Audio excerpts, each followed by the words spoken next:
sang zovin Lalpa chu mi ven tu ani a ka ta cham lawang ani chuan lo be shin ku na te bo ti china zo na tui ka ma te mi shwai chi kanun na hi mi siam chal china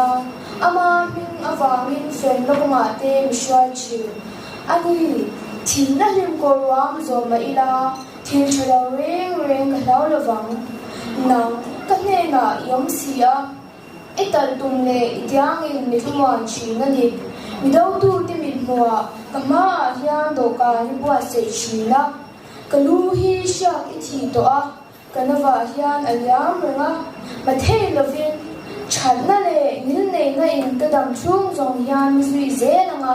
ti chuan Lalpa ina kum khwa in ka om rengang Lalpa tu ma song ma se ko le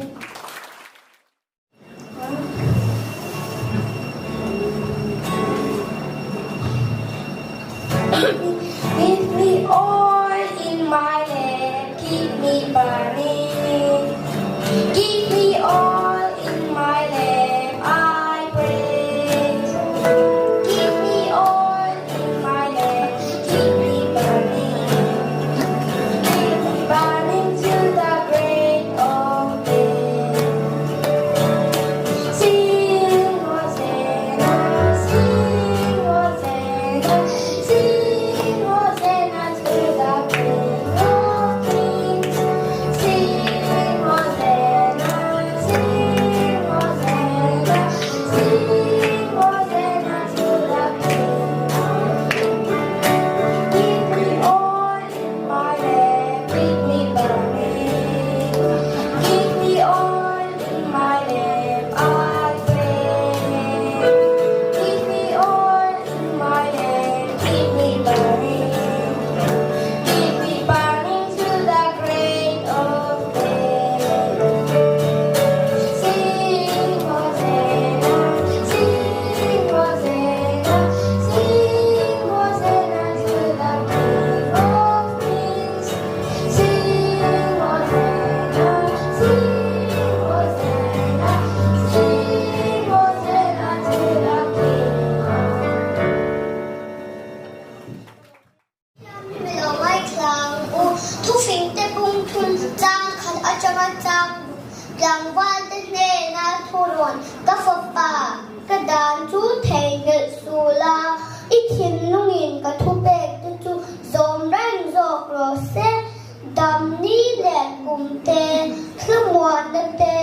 a pek bel cha don chen ya khong ai na le thu tak chuan nu chon che su se I hong a zen kat la I thin lung phe ka zia ko ti chuan pathian le sing mit mua du sak na le ming chat na I lo don ya I thin lung zong zong in Lalpa ding la nang ma sha na a in phat su I kong zong zong a ama shereng la I kong te chu a ko mu ze lang che Lalpan kan Bible chang mal min sok sak ro se kan hom na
so nên nông rõ xét cả đó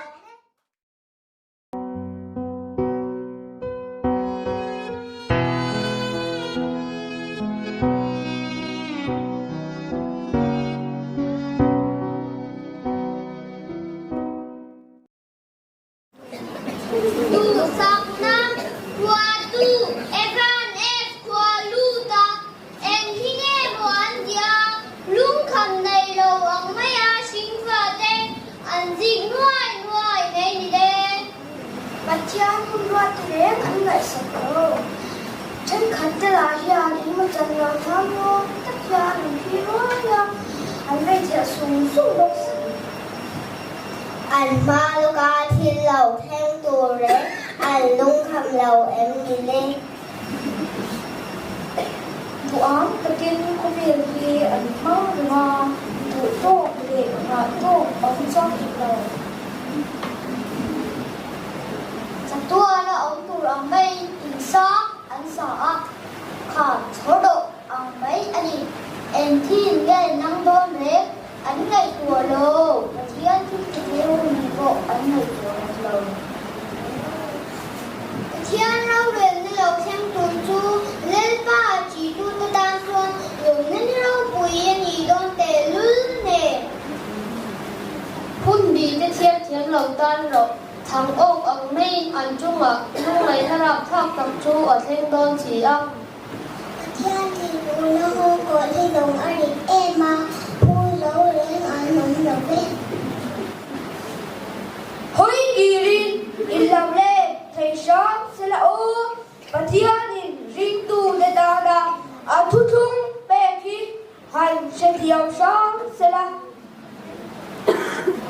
thế lệ anh chânจะตอนข้างมาจิกเฉาประเทศน้อยนะถูกให้สามแต่เสร็จแล้วอันนี้เชื่อต่อไงระวังเลย heyตัวนั้นนะจูนี่Pathianni soเชียดเลยอาทุเปกจะส่งฮีโอLalpaอีPathianniนะเจ้าเลยอีทุทุงฮีพันเชียดตี